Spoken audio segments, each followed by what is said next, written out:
The house was never truly empty, even silence had a pulse. Extract from the private journal of Dr. A. Halloway, February 1834. Welcome back. Before we continue, like, subscribe, share. The first mention of Ashcombe Estate appears in a half-rotted parish ledger dated 1834, catalogued among properties seized after a succession dispute.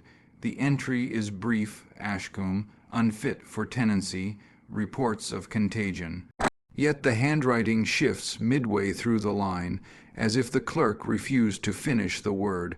I found the documents in a crate, mislabeled herbal remedies. Beneath dried laudanum leaves were folded pages of household accounts, medical receipts, and letters signed Clara Halloway, the physician's wife. The ink had leached into the fibers, leaving every signature blurred, as though the names themselves resisted being remembered. The earliest record describes a peculiar weakness of the blood among the estate's residents. Dr. Halloway's notes compare it to a familial melancholy, transmissible by marriage more than by birth. He recommended isolation, restricted diet, and repeated bloodletting, a curious treatment for those already faint. When I visited the ruins last winter, the architecture still obeyed the old symmetry of Georgian restraint. 3 chimneys, 2 wings, and a single window above the central door that remained intact though every other pane had shattered. The air smelled of limewash and rust. Snow had gathered on the threshold in a perfect oval, as if shaped by the outline of something once lying there. From 1834 to 1837, correspondence between the Halloways and the local magistrate dwindled from weekly reports to single sentence notes. The last one simply reads, "The patients hear the sea now, though we are 50 miles inland. It is said the family came from the northern marshes, where fevers warped generations and physicians practiced their art in secrecy." Clara's father had been a chemist, and some of his tinctures, arsenical, mercurial, beautifully bottled, were found in the cellar, still stoppered tight. The labels had softened, but the smell, when opened, was unmistakable: sweet almond and decay. The journals speak less of medicine than of inheritance. Dr. Halloway wrote of tracing a recessive temperament that dulled the will and heightened sensory perception, a disease of refinement, he called it, born of too much study and too little sun. He claimed success in treating 2 of the servants, though no servants were ever named afterward. Villagers in the nearby hamlet of Bracken, Moore refused to speak of Ashcombe after the summer of 1837. One clergyman noted in his margin, "The bells do not carry sound toward that valley." He resigned the following month. When I close my eyes, I can still recall the paper's texture, thick, uneven, a surface made for quills, not for pencils. Touching it left a faint metallic scent on my fingertips. Whether from the ink or the blood that once marked its edges, I cannot say. The Halloway handwriting grows unsteady after October 1837. The loops flatten, the lines tremble, and then blank pages. But pressed between them lies a single brown hair, fine as thread, tied into a knot so tight it cannot be undone without breaking. There is sickness in the air, but it does not come from the lungs. A note found in the margin of Dr. A. Halloway's Field Journal, March 1835. The second folder of records bears the date March 1835, written in a steadier hand than the ones that followed. By this point, Dr. Arthur Halloway had formally taken possession of the Ashcombe estate on behalf of the Crown, though no court record survives of that transaction. He was granted full authority to observe, record, and preserve any specimens of interest pertaining to hereditary afflictions.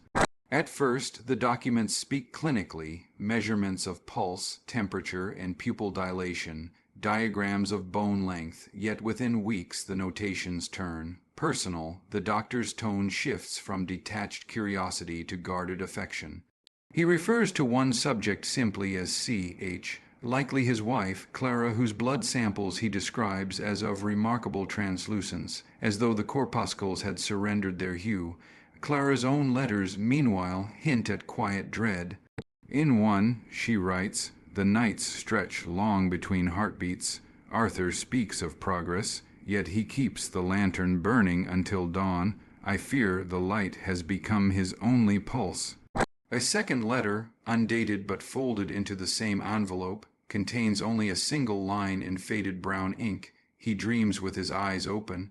A torn journal page, later inserted among the medical notes, records a visit from the parish surveyor, a Mr. Penbury, who came to assess the estate's structural soundness. His report is brief: basement flooded with stagnant water and a red sediment resembling rust. But Arthur annotated this margin in his own hand: not rust, clotted, saline to taste. It is unclear how much of Arthur's work was sanctioned or merely tolerated.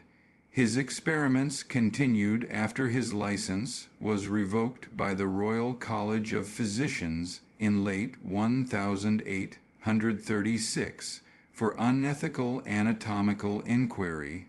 Still, shipments of medical glass and preserved organs continued arriving at Ashcombe through the port at Whitby, listed under fictitious trade names: apothecarial dyes, embalming resin, educational curiosities. By 1837, the household had grown quiet. The servants, once 4 in number, were reduced to 2: Ellen, the scullery maid, and Jonas, a man described as mute but obedient. Their signatures vanish after May of that year. In a later entry, Clara records, Ellen's apron was found in the orchard, washed clean by rain but stiff with salt at its seams. When the villagers of Brackenmore began reporting flickering lights from the manor's upper windows hours after midnight, when the doctor was said to be alone, rumors took root. They said he was studying the whisper in the marrow, that he could hear what blood remembered before birth. Local records show that on September 19th, 1837, the Ashcombe chapel bell rang 13 times, though no funeral had been registered that week. The bell rope was later discovered cut, the fibers darkened as if soaked in oil. A final note in the March 1838 log reads, Specimen H4 exhibits the same pallor as the original patient, but the reflection in the glass is never the same twice. The handwriting trails into an unfinished diagram, a human silhouette, its veins inked in silver leaf. Beneath it, a faint scrawl: inheritance can be taught. Memory is not held in the mind but in the marrow. To cure the blood, one must first teach it to forget. Excerpt from Dr. A. Halloway's private memorandum, January 1838. By the winter of 1838, the tone of the surviving entries had shifted entirely. What began as medical observation now read more like a sermon delivered to an unseen congregation. Halloway's pages alternated between prayer and procedure, the ink itself darkening as though mixed with something heavier than gall. He wrote of a theory he called transfusive inheritance, that traits, illnesses, even temperaments could be exchanged between kin through ritual circulation. The language was scientific on the surface, yet the methods he described bordered on the occult. Vials were labeled with initials rather than names. He recorded temperatures, weight, and volume, but also phrases whispered at the moment of incision. One record details the first attempt. C.H. volunteered willingly. The exchange proceeded without resistance. Afterward, she appeared lucid but pale, remarking that she could taste my thoughts. The following page bears smudges of iron oxide, perhaps blood, obscuring every subsequent line. From this period onward, all household correspondence ceases. The estate's accounts stop listing purchases of bread, milk, or candles. Instead, the inventory includes only glass tubing, spirit lamps, and surgical linens. The Halloways appear to have lived by lamplight alone. In April 1839, the parish received a petition from the neighboring farmer, Elias Rook, complaining of night vapors rising from the Ashcombe greenhouse. He described a reddish glow like a forge beneath glass. His statement ends abruptly, "The air burned my throat. I could not tell if I was breathing smoke or prayer." 2 days later, Rook disappeared. His horse was found tethered at the estate's gate, its eyes filmed white, its nostrils packed with salt. Clara's writing changes during these months. Her journal entries become fragmented, childlike. She begins referring to Arthur not as my husband, but as the caretaker. In one margin, she confesses, "He says my pulse belongs to him now. I cannot tell if he means this kindly." By August 1840, Arthur begins keeping a separate series of ledgers titled H. Series.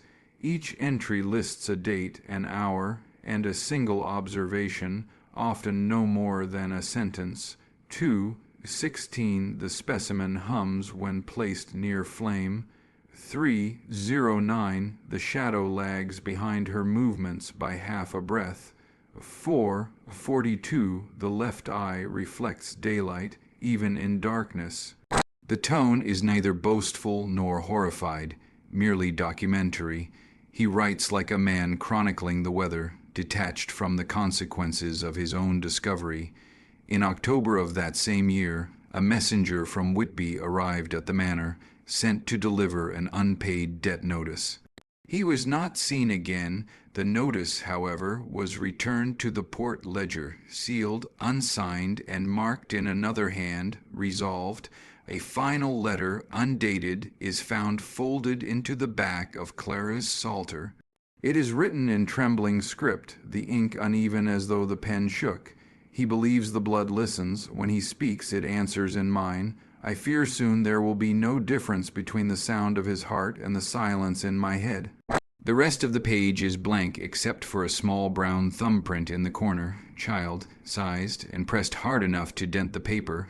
By spring of 1841, all official records of the Halloways end. No death certificates were filed, no probate, no sale of the property. Yet the following year, a new hand-on, identified, resumes the ledger in precise script. The work continues. The marrow remembers.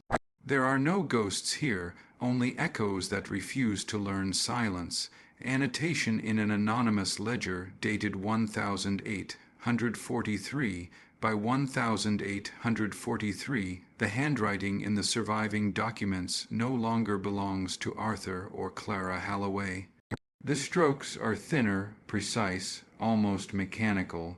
The new author identifies himself only by initials E.M. and refers to the former occupants in the past tense as the first subjects.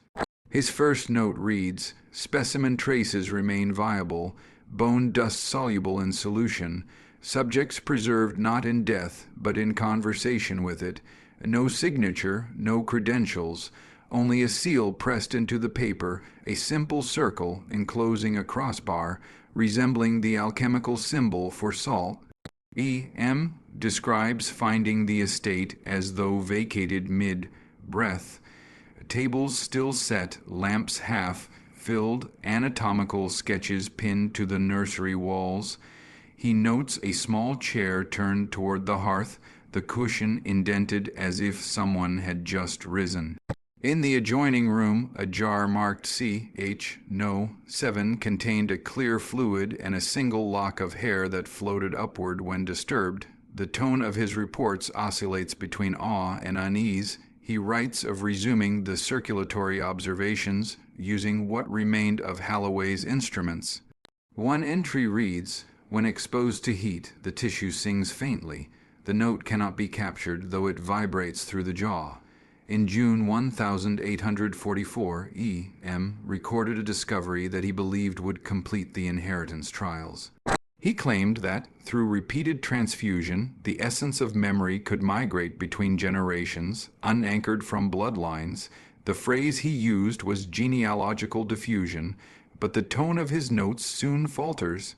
He begins addressing Arthur directly, as if the doctor were still present. Your formula required faith, and I have supplied it. The marrow obeys. It hums the way your wife once spoke. I feel the pulse in the walls now. It asks for more. The entries grow shorter, faster, and increasingly erratic, as if written during sleepless nights. By February 1845, whole paragraphs dissolve into single words repeated dozens of times. Remember, remember, remember. When archivists first catalogued the Halloway collection in 1891, they noted that part Roman 4 of the ledger stank of salt and lamp oil. Despite having been sealed for decades, one page was found fused to another by an amber-colored residue. When separated, the outline of a hand appeared imprinted between them, larger than human, with 6 faintly visible fingers. The last coherent passage, attributed to E.M., reads, I have seen them in the reflection of the specimen jars. They stand behind me, inverted, patient. Their mouths move with mine. I think they mean to keep speaking long after I have stopped. After that, the writing ceases. A rusted quill lies pressed between the final pages, its nib bent inward like a hook. A coda appears at the very end, likely added later in another hand. Ashcombe remains under observation. Entry to the estate forbidden after sundown. The foundation breathes. You do not inherit a house, you inherit its unfinished thoughts. A fragment from the Ashcombe Parish Journal, winter 1008, 147, when the estate finally changed hands again. It was already considered cursed ground. The church registry shows that in November 1008, 147, Mr. Edmund Varick, a retired barrister from Bath, purchased the Ashcombe property for 1/10 of its original value. His wife, Lydia, reportedly protested the decision. She had heard the stories, of course, but Edmund dismissed them as rural hysteria. The house had been vacant for nearly 3 years. Ivy wrapped the outer walls in a green shroud, and the air inside carried the faint scent of chemical decay and something else, something like scorched linen.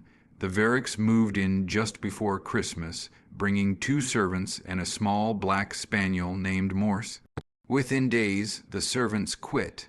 They claimed the mirrors showed reflections that were not their own. Morse refused to enter the west wing altogether, spending his nights pacing the corridor and whining toward the locked 3rd floor room. Edmund documented everything. A methodical man, he kept nightly notes about the estate's odd acoustics, footsteps that seemed to follow his own, the faint sound of scratching from within the walls, and the inexplicable chill that hung in certain corridors even when fires were lit. He dismissed each event as imagination, but his handwriting betrayed him, each entry smaller, tighter, as if trying to hide from itself. Lydia, meanwhile, became withdrawn. Visitors from the parish remarked that she had taken to standing by the well at dusk, staring into its depths as if waiting for an answer. One maid who stayed longer than the others reported that Mrs. Varick would whisper names into the darkness, names she could not possibly know. By March 1848, Edmund's journals mentioned the humming again. He wrote that it began beneath the floorboards of the drawing-room, low, constant, like a swarm trapped between walls. He tore up sections of the floor in frustration, but found only dry earth and a faint residue that glittered like salt. Lydia begged him to stop. It isn't the floor, she told him. It's the house remembering itself. That spring, the spaniel disappeared. Edmund found its collar beside the sealed 3rd floor door, still warm to the touch. He wrote nothing else for nearly 6 months. In October 1848, Lydia gave birth to a stillborn child. The doctor who attended the delivery noted unnatural stiffness. In the infant's limbs, as if rigor mortis had begun before death, Lydia refused to let the body be buried. She kept it in the nursery, wrapped in a white sheet, insisting she could hear it breathing when the house was quiet enough. Edmund's last journal entries from that year grow incoherent. Lines like, "The child stirs when the well breathes. The humming now answers when I speak her name. The walls are full of salt. No burial record exists." No second doctor was ever called.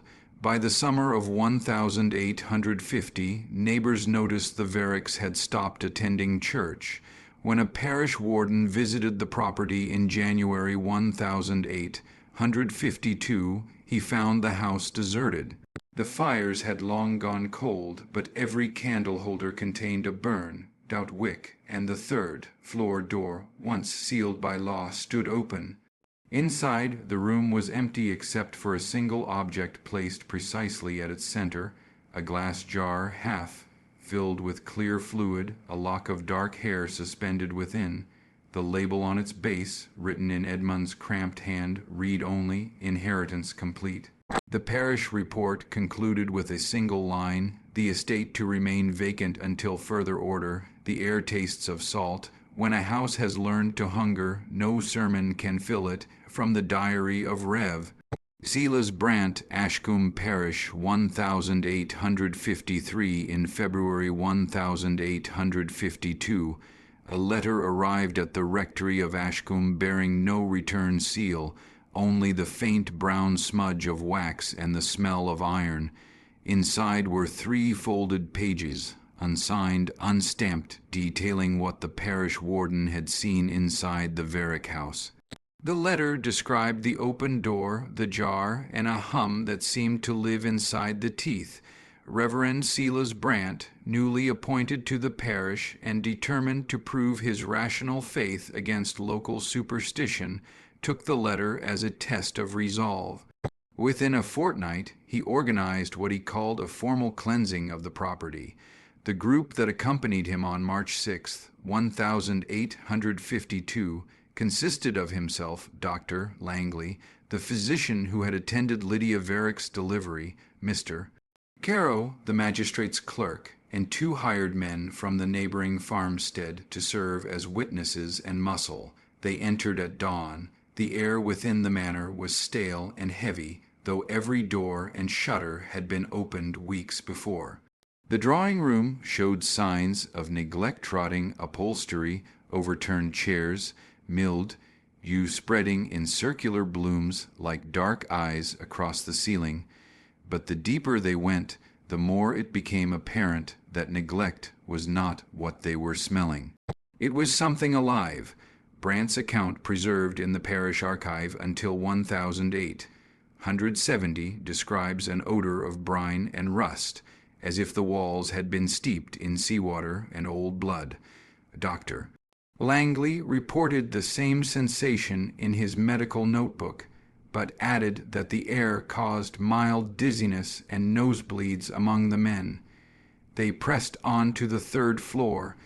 The sealed door gaped open. The room beyond had been stripped of all furniture except for that single jar, still on the floor where the warden had seen it. The liquid inside was now murky, its contents unrecognizable. Langley lifted it to inspect, but the glass burst in his hands before he could turn it toward the light. Witnesses said it shattered without impact, as though something inside had exhaled. Where the fluid spilled, the wooden boards darkened immediately, forming faint rings that pulsed outward before drying into grayish salt. They tried to conduct a blessing, reciting verses while sprinkling holy water along the threshold. The wind rose within the closed room, though no window was open. Candles went out one by one. Brant's voice faltered halfway through Psalm 91 when the sound began, a deep, resonant hum that seemed to emerge from beneath their feet. The hired men dropped their lanterns and fled. Only Brant and Langley remained long enough to see the floorboards swell and split. Brant later wrote, "It was as though something beneath the house had shifted, not in rage but in recognition. The sound was low, sorrowful, like a mother calling her lost child's name. They abandoned the attempt and sealed the house again. Brant marked the property in the church registry as unfit for habitation due to spiritual contamination. Langley fell ill 2 days later. He complained that his skin itched with the smell of salt water. By the week's end, his fingernails had turned white, and small crystals formed at the corners of his eyes. His final delirious words, recorded by his wife, were, "The hum is inside now. It listens when I breathe." Reverend Brant left the parish the following year. His successor found the rectory cellar filled with dozens of jars, each containing brine, each unlabeled. By 1854, the manor was officially condemned. The magistrate ordered all remaining structures on the property sealed and fenced. The official document still exists in county records under the notation, "Ashcombe Estate, contaminated, containment advised." Every house with a locked room is a body with a second heart. Extract from the notebook of Dr. Arthur Bellamy, Royal Society of Surgeons, 1855, in the spring of 1854, word of Ashcombe's spiritual contamination reached London. Most dismissed it as rustic hysteria until a report from the county physician mentioned the crystalline lesions found on Dr. Langley's body. His flesh, upon dissection, contained trace mineral deposits not native to the region's soil that caught the attention of Dr. Arthur Bellamy, an anatomist with the Royal Society of Surgeons, and his assistant, Mr. Francis Mott, a graduate of St. Bartholomew's Hospital.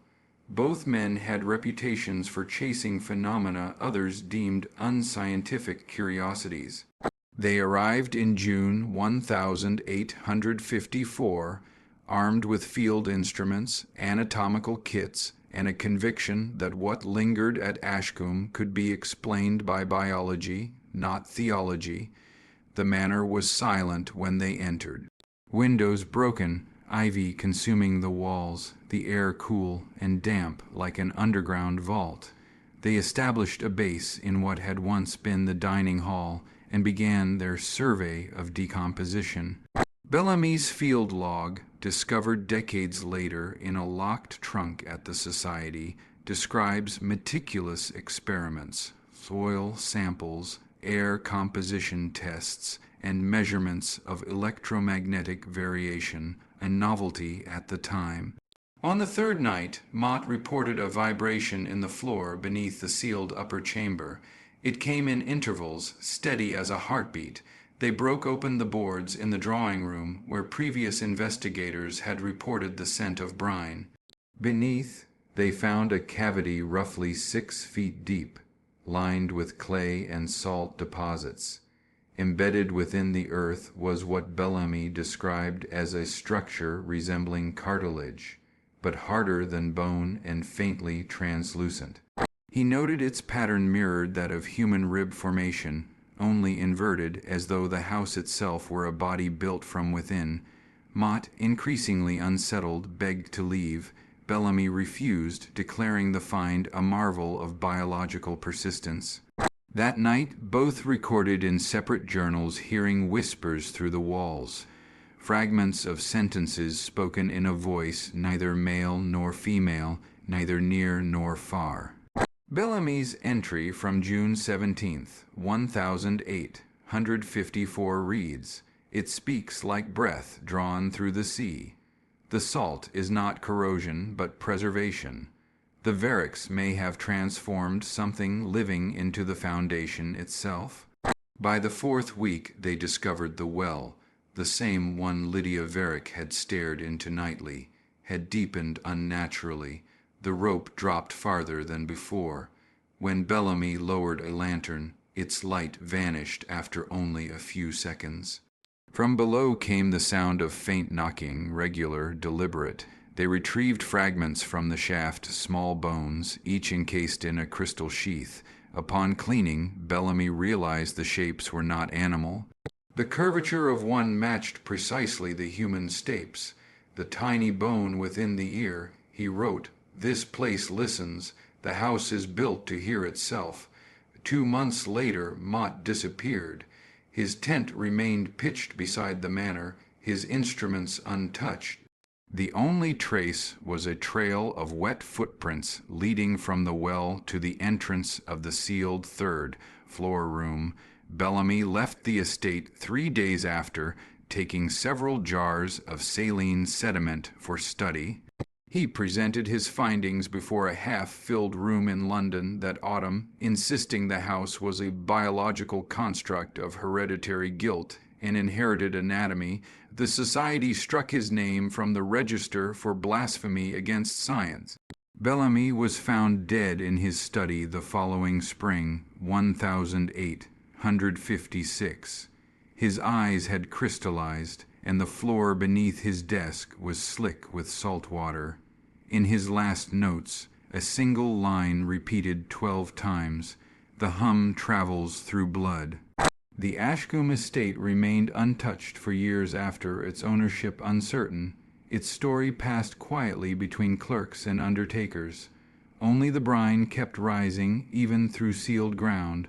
Nothing built upon suffering stays silent forever.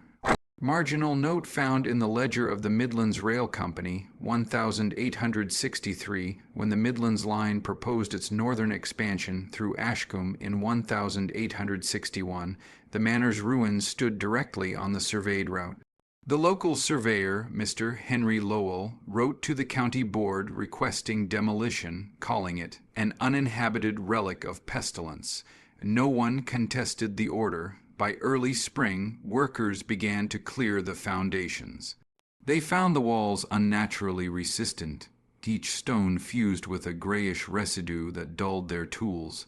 Beneath the dining hall, where Bellamy's journals had mentioned cartilage, like masonry, the excavation team struck a layer that rang like porcelain. A foreman reported the sound echoed down into the soil, as if the ground were hollow and listening. 2 men, Edgar Holt and Samuel Trigg, volunteered to widen the pit. They unearthed a chamber 10 feet deep, its interior walls slick with condensed moisture. At its center lay a form mistaken at first for petrified timber, but when light struck it, they realized it bore the shape of a spine. The spine was not human in scale. It stretched nearly 12 feet, segmented with ridges resembling vertebrae, but with a pattern repeating in fractal symmetry, like ribs folding inward upon themselves. When Holt touched it, his fingertips left no mark. When Trigg did, the surface throbbed faintly, expelling a pulse of cool vapor that reeked of salt and iron. Work ceased immediately. Lowell ordered the pit boarded over until a proper investigator could arrive. But before the county could respond, Holt went missing overnight. Trigg found his bootprints leading away from camp, straight into the well that had been sealed decades earlier. The next morning, the well water had risen 2 feet, and the brine shimmered like glass. Lowell's subsequent letters preserved in county archives grew increasingly panicked. The men refused to approach the site. They say the earth breathes. One of the horses refuses to cross the old foundation. It trembles as if before thunder. Within weeks, rainstorms flooded the excavation. When the water receded, the surface of the pit had hardened, trapping the exposed vertebrae once more in a translucent casing. No tool could cut through it. A consulting engineer described the texture as like ossified crystal, living, perhaps. A decision was made to divert the railway. The company agreed quietly after several laborers fell ill, skin blistering with lesions that leaked brine. The Ashcombe stretch became a forbidden segment on the maps, rerouted half a mile east. That winter, a medical examiner from London, Dr. Irene Fairclough, arrived to document what remained. Her notes, partly water, damaged, partly burned, describe what she saw by lantern light. The structure is neither corpse nor fossil. It hums faintly, like the pressure of the sea in one's ear. I placed my stethoscope upon it and heard a rhythm distinct from my own pulse. When I withdrew, I could still hear it, By her third visit, she reported hearing voices through the stethoscope fragmentary words forming beneath the hum, remember, return, and remain. Her final entry, March 2nd, 1864, ends mid-sentence. If it is alive, it must remember what it once was, and if it remembers it. The rest is lost to fire damage. Locals said Fairclough vanished soon after. The pit flooded that same week, sealing itself beneath layers of clay and salt. The railway records mark the area as unstable ground, unsuitable for construction. But a single rumor persisted among workers that, during the last inspection, they saw something moving beneath the glassy surface, slowly, rhythmically, like breath. To this day, survey maps mark the original Ashcombe coordinates as parcel 47B, restricted soil composition. No reason listed. We build over our dead and call it progress, but the ground keeps count. Excerpt from the personal papers of Dr. Thomas Halloway, 1874 by 1872, the Ashcombe tragedy had faded into the polite amnesia of history. The manor's ruins were gone, the diverted railway thriving, and few spoke the Varick name. Yet one man could not leave the matter buried, Dr. Thomas Halloway, Bellamy's former student and one-time assistant at the Royal Society. He inherited Bellamy's sealed trunk after the anatomist's death, a trunk that contained jars of saline sediment, crystalline bone fragments, and a thin leather folio labeled Ashcombe, Acoustical Phenomena. Inside were sketches of the rib-like formations, notes on transmission of pulse through mineral substrate, and the chilling line written in Bellamy's final hand, "The hum travels through blood." Halloway believed the so-called biological architecture of Ashcombe might represent a lost evolutionary branch, a fusion of organic and mineral biology. In an age obsessed with classification, he called it resonant anatomy. He moved his laboratory to a leased estate on the northern coast, Greystone Hall, where the soil composition reportedly matched Ashcombe's saline clay. There, between 1873 and 1876, he began the resonance experiments. The initial trials were simple. He placed the crystal fragments within jars of distilled water and exposed them to varying sound frequencies using tuning forks and primitive mechanical oscillators. At certain pitches, the fragments vibrated faintly, producing ripples on the surface of the water. At 43 Hz, the resonance deepened into an audible tone, one that, according to his notes, evoked nausea and an immediate drop in body temperature.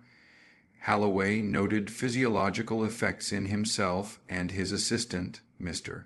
George Pell, elevated heart rate, blurred vision, and in Pell's case, brief auditory hallucinations, a woman's voice repeating the word home. They continued regardless. By late 1874, Halloway recorded a phenomenon no scientific framework could explain. The fragments grew. Under continuous exposure to the 43 Hz frequency, the samples began secreting a clear fluid, crystallizing outward in delicate lattices resembling capillaries. Within a week, one jar split under internal pressure.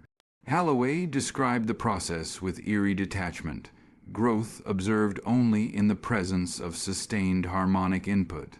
The material appears to respond as if remembering its structure. We are not awakening it.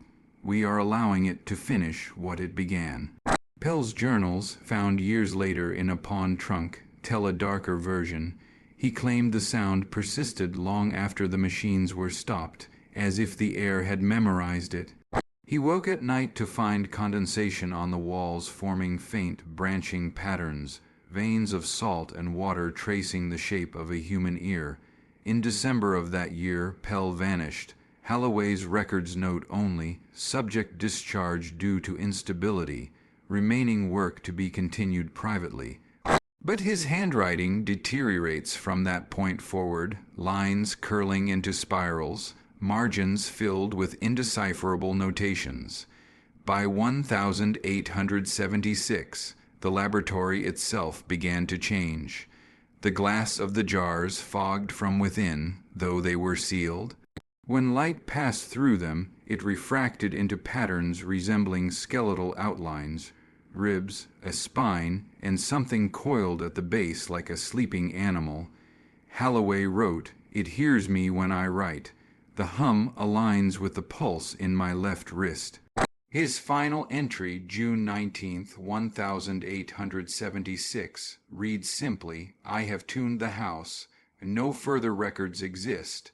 When Greystone Hall was inspected in 1877, it was found abandoned. The furniture had warped as if softened by heat, yet there were no signs of fire. Every wall bore faint white veins like fossilized salt, converging toward the basement. The cellar floor was slick with brine.